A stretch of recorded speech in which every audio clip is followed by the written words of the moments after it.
पथ जो योजना है, हम नहीं समझते हैं कि ये एक सकारात्मक कदम है और इसको रोल बैक कर हम जो पक्की भर्तियां होती थी फौज के अंदर उसको दोबारा चालू करने की बात रखेंगे। और मैं समझता हूँ इस बात को हम अपने मैनिफेस्टो में भी पूर्ण तरह स्पष्ट तरीके से रखेंगे। तो हम ये पक्की भर्ती दोबारा शुरू कराएंगे, देश की फौज पे जो गौरव था उसको दोबारा बनाएंगे और इन 1.5 लाख नौजवानों को भी नियुक्ति फौज में दिलाएंगे। नमस्कार, मैं रवीश कुमार। अग्निवीर योजना वापस होगी। मोदी सरकार ने नहीं, कांग्रेस ने वादा किया है। अगर 2024 में केंद्र में कांग्रेस की सरकार बन गई तो अग्निवीर योजना वापस कर दी जाएगी और पुरानी व्यवस्था लागू होगी। कांग्रेस एक एक कर अपना मैनिफेस्टो जारी करती जा रही है। न्याय यात्रा के दौरान सबसे पहले देश भर में जाति की गणना और आरक्षण की सीमा 50% से अधिक करने का वादा किया गया। उसके बाद दूसरा बड़ा वादा किया एमएसपी की लीगल गारंटी देने का और तीसरा वादा अब किया गया है अग्निवीर योजना समाप्त कर देने का। कल ये परसों कहा गया कि हम डिफेंस एक्सपोर्ट से बहुत पैसा कमा रहे हैं। ये भी कहा गया कि हम आत्मनिर्भर हो रहे हैं, हम इंडिजिनस मैन्युफैक्चरिंग कर रहे हैं। अगर हमारे डिफेंस डिपार्टमेंट को इतनी आमदनी हो रही है और हम लोग इतने सक्षम हो रहे हैं तो सबसे ज़्यादा महत्वपूर्ण ये होगा कि हमारे जो शौर्यवीर सैनिक हैं उनके जीवन के लिए, उनकी भर्ती के लिए, उनकी नौकरी, पेंशन, परिवार की सुख सुविधाओं के लिए हम लोग संसाधन को जाहिर करें।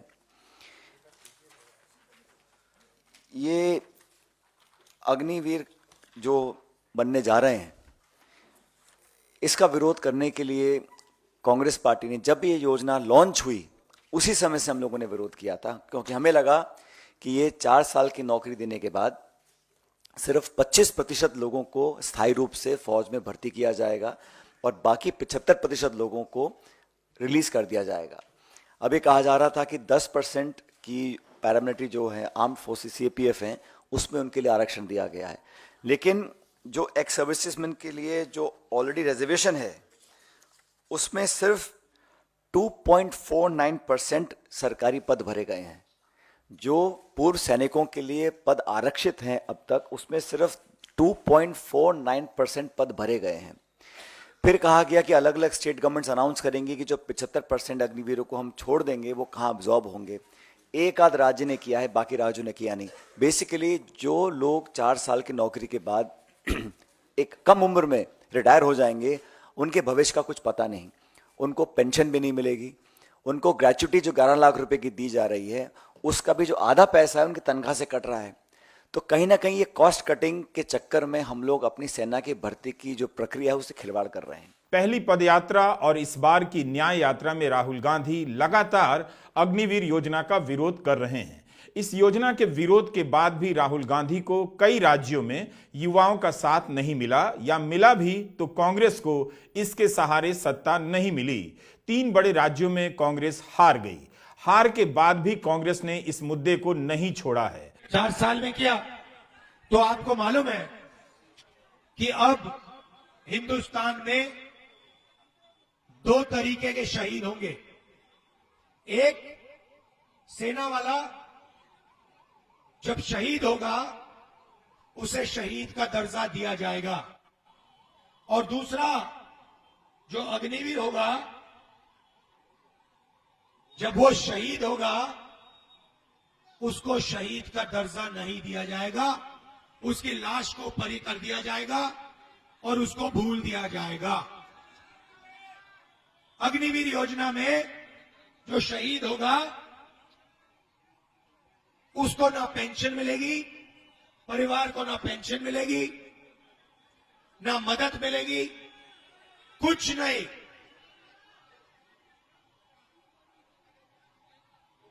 अग्निवीर कौन बनेगा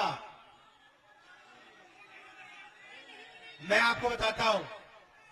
जाएंगे सब अंदर, 4 साल बाद 4 में से 3 को लात मार के बाहर भगा दिया जाएगा। कहा जाएगा तुम्हारी यहां कोई जरूरत नहीं है, और 4 में से 1 बंदा सेना में जाएगा।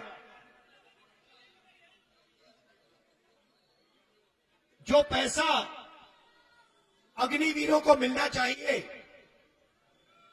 सेना का बजट का पैसा वो कहां जा रहा है? अदानी जी के जेब में जा रहा है। इसके बाद भी अग्निवीर को लेकर राहुल गांधी का विरोध अपनी जगह से हिला नहीं। न्याय यात्रा के दौरान वे केवल पेपर लीक की बात नहीं कर रहे थे, बल्कि कम नौकरियों के रोजगार की भी बातें उठाते रहे और हर तरीके से ये सवाल करते रहे कि अग्निवीर युवाओं के लिए और देश की सेना के लिए अच्छा नहीं। राहुल गांधी की यात्रा राजस्थान में प्रवेश कर चुकी है, जहां से बड़ी संख्या में छात्र सेना की भर्ती की तैयारी करते हैं। राजस्थान से लगे हरियाणा में भी सेना में भर्ती होने का ट्रेंड है। इसलिए आज कांग्रेस मुख्यालय में राजस्थान से सचिन पायलट और हरियाणा से दीपेंद्र हुड्डा प्रेस कॉन्फ्रेंस करने आए। कांग्रेस शुरू से ही इस योजना को वापस लेने और पक्की भर्ती का समर्थन करती रही है। दीपेंद्र हुड्डा ने कहा कि अग्निवीर योजना की मांग तो युवाओं ने नहीं की, न देश में किसी और संस्था ने।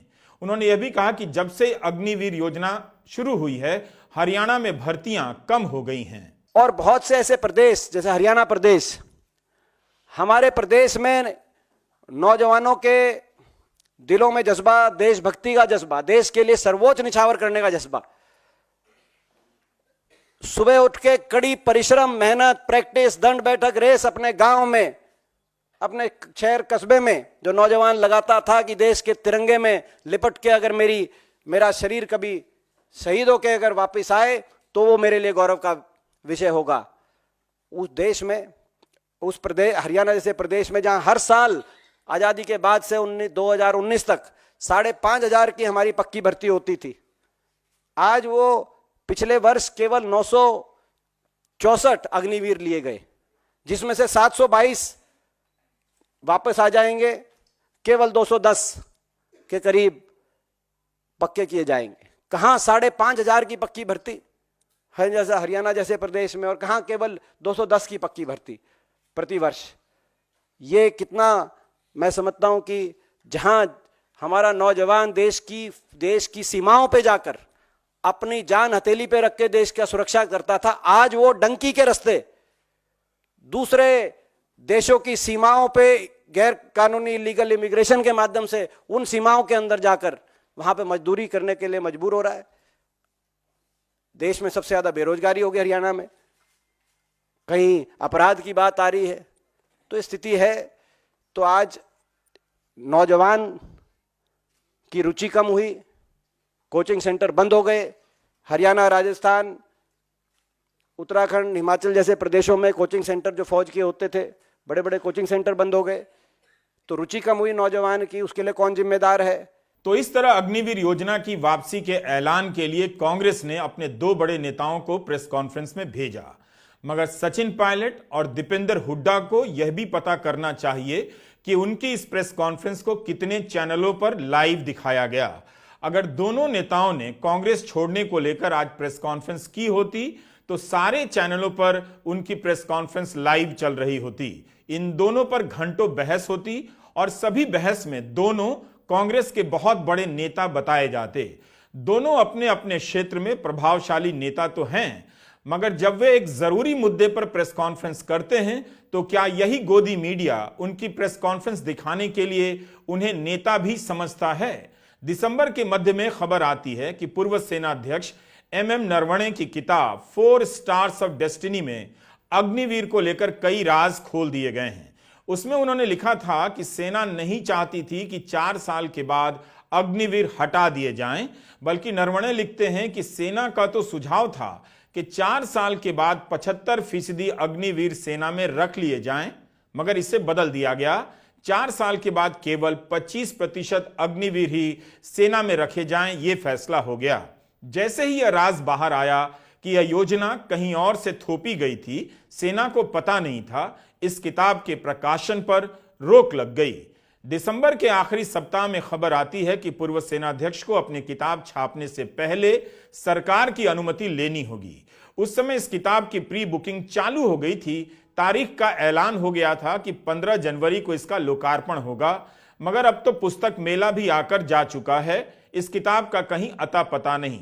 पूर्व सेनाध्यक्ष भी इसे लेकर नहीं बोल रहे हैं कि उनकी किताब नहीं छप रही है और क्या स्टेटस है। जनवरी में खबर आई कि अमेजॉन ने पुराने ऑर्डर कैंसिल कर किताब के डिलीवर होने की नई तारीख दी है।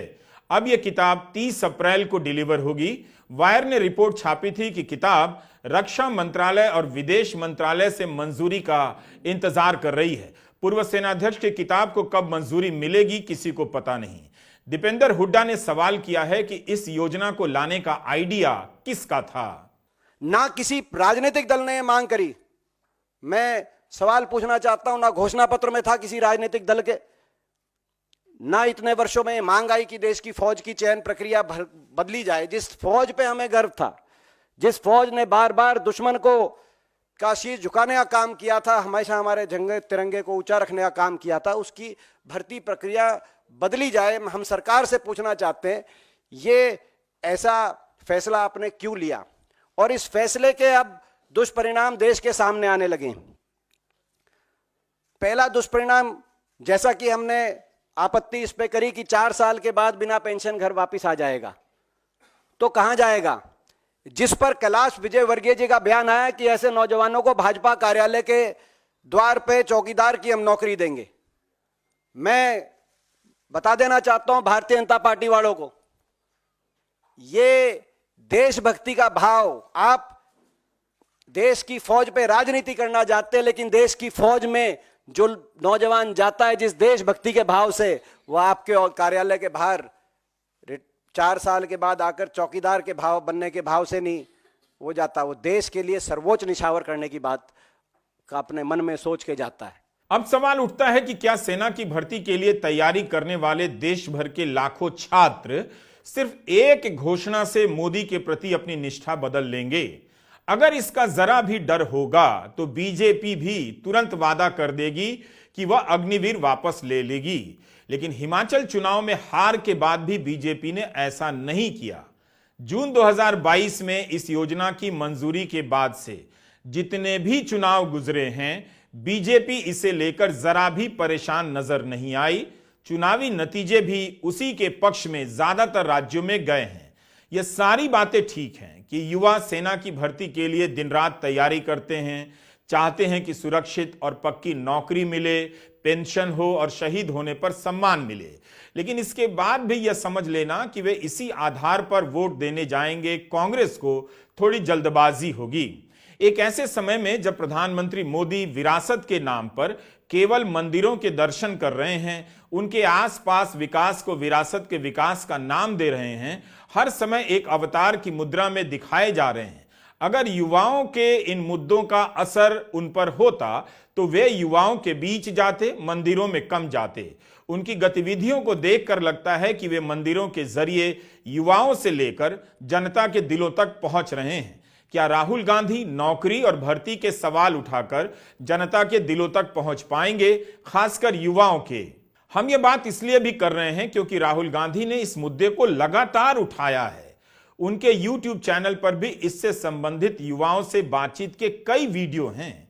एक वीडियो है जिसे 30 दिसंबर 2023 को पोस्ट किया गया है। चंपारण से पदयात्रा कर नौजवान उनके घर आए, उनसे मुलाकात की। इन नौजवानों ने राहुल गांधी को बताया कि वे सेना की भर्ती की परीक्षा पास कर चुके थे, नियुक्ति पत्र का इंतजार कर रहे थे, लेकिन तभी अग्निवीर योजना थोप दी गई, पुरानी भर्तियां बंद कर दी गईं। जो सर हमें डिले का जो नोटिस मिला था लास्ट टाइम, तो वो मिला था 31 मई 2022 और 14 जून को सर ये लेके आ गए थे। 15 दिन बाद सर अग्निपथ आ गया था, उसमें सर कैंसिल कर दिया। मतलब उनको पहले से मालूम था? जी सर। सर नोटिस में ये बोला जाता था कि अब ये डिले है कुछ एडमिनिस्ट्रेटिव रीजंस की वजह से, जल्दी ही होगी भर्ती पूरी। कभी हमें ये नहीं बोला कि आपकी भर्ती कैंसिल कर दी जाएगी। चिट्ठियां हैं, चिट्ठियां हैं, दिखाओ जरा। सर ये नोटिस है सर 1 ईयर तक सर यही अपडेट आता रहा, वेबसाइट पे अपडेट था। सर ये राजनाथ सिंह जी का लेटर है जो उन्होंने हमको दिया था, और ये सर बच्चों का डेलीगेशन गया था राजनाथ सिंह जी से मिलने, उसका फोटो है। 10 जुलाई को सर हमारी ज्वाइनिंग लेटर आ जानी थी 2021 में। ये सिलेक्टेड लड़के हैं? Yes sir. सर ये मेडिकल के बाद जो फिट और अनफिट के लिस्ट सर ये बहुत लंबी लिस्ट है, 4800 के आसपास इसमें बच्चे हैं। वही लड़के जा रहे हैं जो मजबूर है, मजबूर।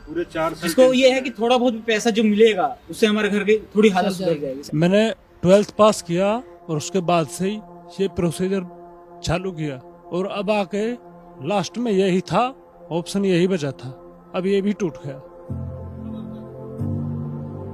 अब बस कोई इच्छा ही नहीं होती जीने की, है कि शायद हमारा ये प्रोसेस पूरा हो जाए और हमें ये मौका मिल जाए, बाकी कुछ नहीं बचा है। सर आर्मी के अलावा दूसरा कुछ सोचा ही नहीं था सर हम लोगों ने। सर दिन रात एक करके मेहनत किया था, 8 साल मेहनत किया हूँ, तब जाकर सर 2 मेडिकल क्लियर हुआ सर हमें जिंदा लाश बना दिया गया है सर, इससे बड़ी हो तक कहीं खड़ा करके गोली 63 सुसाइड। क्या आप जानते हैं कि इस वीडियो को कितने व्यूज मिले हैं? इस एक वीडियो को 10 लाख से कम व्यूज मिले हैं, जबकि सेना की भर्ती की परीक्षा 50 लाख से अधिक नौजवान देते हैं, तब भी इसका व्यूज 10 लाख नहीं है। इसके बाद भी राहुल गांधी ने इस मुद्दे पर सुनना और बोलना कभी बंद नहीं किया।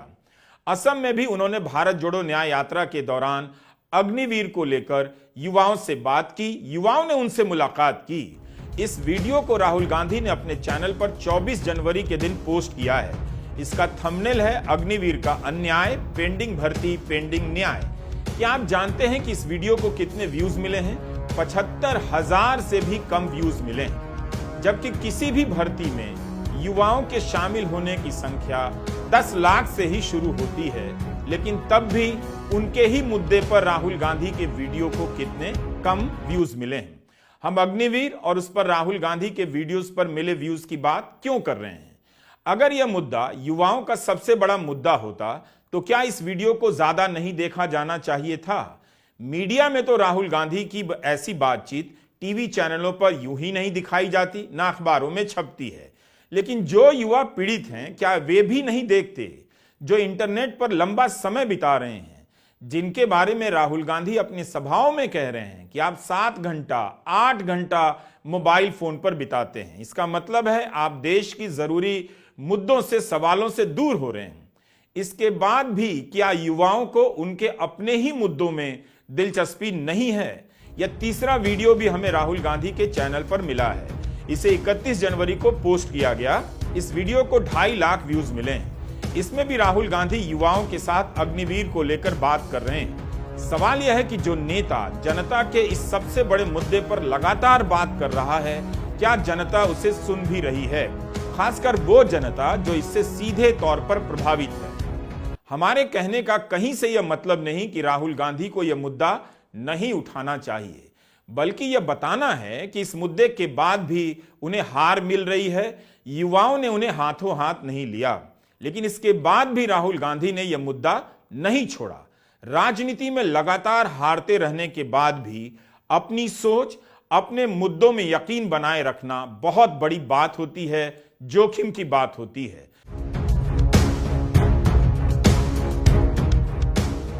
राहुल गांधी ने यह बात बार बार साबित की है कि वे केवल जीतने के लिए मुद्दे नहीं उठाते और हार जाने के बाद मुद्दों का त्याग नहीं कर देते, बल्कि उन्होंने दिखाया है कि हार जाने के बाद भी वे मुद्दों को नहीं छोड़ते। अब तो कांग्रेस ने अग्निवीर योजना को वापस लेने का ऐलान कर दिया है। YouTube पर वीडियो को व्यूज मिलना राजनीति का पैमाना बिल्कुल नहीं है, तब भी नहीं जब बहुत व्यूज मिल सकते थे। लेकिन इससे पता चलता है कि जिन युवाओं की बात राहुल गांधी लगातार कर रहे हैं, वे युवा कहां हैं, किस तरफ हैं। राहुल गांधी को उनकी तरफ पहुंचने में शायद बहुत लंबा वक्त लगेगा। जो लोग 4 साल की नौकरी के बाद एक कम उम्र में रिटायर हो जाएंगे, उनके भविष्य का कुछ पता नहीं, उनको पेंशन भी नहीं मिलेगी, उनको ग्रेच्युटी जो 11 लाख रुपए की दी जा रही है, उसका भी जो आधा पैसा है उनकी तनख्वाह से कट रहा है। तो कहीं ना कहीं ये कॉस्ट कटिंग के चक्कर में हम लोग अपनी सेना की भर्ती की जो प्रक्रिया है उससे खिलवाड़ कर रहे हैं। सबसे महत्वपूर्ण बात यह है, जिसके बारे में आपको दीपेंद्र जी बताएंगे, जो राज्य ऐसे हैं जहां सबसे ज्यादा भर्तियां होती हैं, जहां लोग बहुत चाव से, शौक से और एक मातृभूमि की रक्षा करने की भावना से सालों तक प्रशिक्षण करते हैं, तैयारियां करते हैं, और एक गांव में माहौल होता है कि हम फौज की भर्ती की तैयारी कर रहे हैं। ऐसे लगभग 2.25 लाख लोग हैं जिनको आपने भर्ती दी लेकिन ज्वाइन नहीं कराया। उन्होंने बहुत लंबे समय से वो धरना देने अपनी मांग को रख रहे हैं। हम लोग कहना चाहते हैं कि अगर ये भारत सरकार G20 पे 4,100 करोड़ रुपए खर्च कर सकती है, प्रधानमंत्री के हवाई जहाज के लिए 8,400 करोड़ खर्च कर सकती है, सेंट्रल विस्तार प्रोजेक्ट के लिए 20,000 करोड़ खर्च कर सकती है और इस वर्ष सरकारी इश्तिहारों के लिए 6,500 करोड़ खर्च कर सकते हैं। तो मैं मानता हूं कि हम लोग सिर्फ पैसा बचाने के लिए अपनी भर्ती की पूरी प्रक्रिया से खिलवाड़ करें, ये भविष्य के लिए, हमारी आंतरिक सुरक्षा के लिए, हमारे भारत की इंटेग्रिटी सिक्योरिटी के लिए कहीं ना कहीं चैलेंज बन सकता है। अच्छा है कि कांग्रेस जनता के मुद्दों के साथ खड़ी है, वो मंदिर मंदिर जाकर जनता तक पहुंचने का प्रयास नहीं कर रही। कांग्रेस अध्यक्ष मल्लिकार्जुन खड़गे ने आज राष्ट्रपति को पत्र लिखा है कि भारत सरकार के एक फैसले के कारण 2 लाख लड़के और लड़कियों का भविष्य अधर में लटक गया है। इन सभी का 2019 से 2022 के दौरान भारतीय सेना के लिए चयन हुआ था। इन्हें सूचित भी किया गया कि सेना में लिए जाएंगे। 31 मई 2022 तक वे इस भरोसे में रहे कि उनकी भर्ती होगी, नियुक्ति पत्र मिलेगा, भर्ती के लिए बुलावा आएगा। मगर उस दिन भारत सरकार ने पुरानी भर्ती की प्रक्रिया समाप्त कर दी और अग्निवीर योजना शुरू कर दी। खड़गे ने लिखा है कि इस नौकरी के लिए युवाओं ने वर्षों मेहनत की है। 50 लाख नौजवानों ने आवेदन भरे थे और इन सभी ने 250 रुपए दिए थे। उनसे 125 करोड़ रुपए वसूले गए जो वापस नहीं किए गए। इस कारण इन युवाओं की खुशी छिन गई है। कई युवाओं ने अपनी जिंदगी भी खत्म कर ली। मैं आपसे अपील करता हूं कि इनके साथ न्याय करें। 2 लाख नौजवानों के सेना में भर्ती होने की संभावना हमेशा के लिए समाप्त हो गई। क्या बीजेपी के सांसदों को इन नौजवानों की आवाज नहीं उठानी चाहिए थी? क्या गोदी मीडिया को इनकी बात लगातार नहीं करनी चाहिए थी? कोई इस मुद्दे पर नहीं बोल रहा है, फिर भी कांग्रेस बोल रही है। कांग्रेस के अध्यक्ष राष्ट्रपति को पत्र लिख रहे हैं, यह जानते हुए भी कि उन्हें वोट नहीं मिलने वाला है। अग्निवीर योजना की आलोचना बीजेपी के समर्थक सैनिक अधिकारियों ने भी की थी, मगर अब विरोध की आवाज सुनाई नहीं देती। क्या इन सभी बड़े वादों के सहारे कांग्रेस 2024 की चुनावी सभाओं में प्रधानमंत्री नरेंद्र मोदी और उनकी बीजेपी को टक्कर दे पाएगी? अभी तक कांग्रेस के दोनों गारंटी, आरक्षण की सीमा बढ़ाने, जाति की गणना करने और एमएसपी की गारंटी देने के वादे पर बीजेपी ने कोई संज्ञान नहीं लिया है। शायद वह इन वादों से बिल्कुल परेशान नहीं लगती है। कुछ फर्क नहीं पड़ता, कुछ फर्क नहीं पड़ता। आप में कुछ दम नहीं है, आप में कुछ दम नहीं है, बोलो जितना बोलना है, कुछ नहीं होगा। अरे भाई सुन लो, समझ लो, समझ लो, समझ लो, आपके दिमाग में बात बैठ नहीं रही है। आप जितना चिल्लाना चाहते हो चिल्ला लो, जितना आप कहना चाहते हो अग्निवीर नहीं होगा चिल्ला लो, कुछ फर्क नहीं पड़ने वाला। आप में दम नहीं है, आप में दम नहीं है। अग्निवीर होगा, अग्निवीर होगा। क्यों? क्योंकि अदानी चाहता है इसलिए अग्निवीर होगा, मोदी चाहता है इसलिए अग्निवीर होगा। कैसे? वो क्या दम नहीं है आप में? कैसे नहीं होने देगा? हो रहा है। आप चिल्लाते हो और कुछ नहीं करते, दम नहीं है आप में। 73% में दम नहीं है। सुलारक मैं बताऊंगा आपको रास्ता, मैं रास्ता बताऊंगा, मगर दम नहीं है तुम लोगों में। तुम लोग सोए हुए लोग हो। मैं खुल के तुम्हारे सामने बोल रहा हूं, तुम लोग सो गए हो। 73% हिंदुस्तान का जो बब्बर शेर है, जो इस देश को चलाता है, जो इस देश को आगे ले जाता है, वो सो गया है, डर गया है। ये देश की सच्चाई है। आप कहो जितना कहना है अग्निवीर नहीं होगा, अग्निवीर नहीं होगा, नहीं होगा। 73% में दम नहीं है। होगा, कैसे नहीं होगा? अदानी ने डिसाइड किया होगा, होगा। नरेंद्र मोदी ने डिसाइड किया होगा, होगा। 90 ब्यूरोक्रेट्स ने डिसाइड किया है, होगा, होगा। दम नहीं है तुम में। अच्छी बात है कि राहुल गांधी युवाओं को जगाने का भरसक प्रयास कर रहे हैं। कोशिश करने में कोई बुराई नहीं है। प्रधानमंत्री मोदी ने सितंबर 2013 की सभा में 1 रैंक 1 पेंशन का वादा किया था, लेकिन आज सेना में 2 तरह के सैनिक हो गए हैं, एक पूर्ण सैनिक और एक अग्निवीर। पुराने सिस्टम से भर्ती सैनिकों को पेंशन मिलेगी, नए सिस्टम से भर्ती अग्निवीरों को पेंशन नहीं मिलेगी। उन्हें इसी से संतोष करना पड़ेगा कि उनके प्रधानमंत्री नियमित रूप से मंदिरों में जाते हैं, मंदिर को विरासत समझते हैं, मंदिरों के कैंपस में एलईडी स्क्रीन लगवा देते हैं, सेल्फी पॉइंट बनवा देते हैं, वहां सुविधाओं का विस्तार कर देते हैं। इससे युवाओं को और उनके परिवारों को जो हिंदू सुख मिल रहा है वो सुख उन्हें नौकरी और पेंशन से कभी नहीं मिल सकता। फिर राहुल गांधी को क्या युवाओं के मुद्दे छोड़ देने चाहिए? बिल्कुल ही नहीं। विपक्ष को हमेशा जनता के दुख की बात करनी चाहिए। युवाओं को हिंदू सुख में डूबा देखकर उनकी बेरोजगारी और रोजगार के सवाल पर चुप हो जाने वाला विपक्ष का नेता हो ही नहीं सकता है। नमस्कार, मैं रवीश कुमार।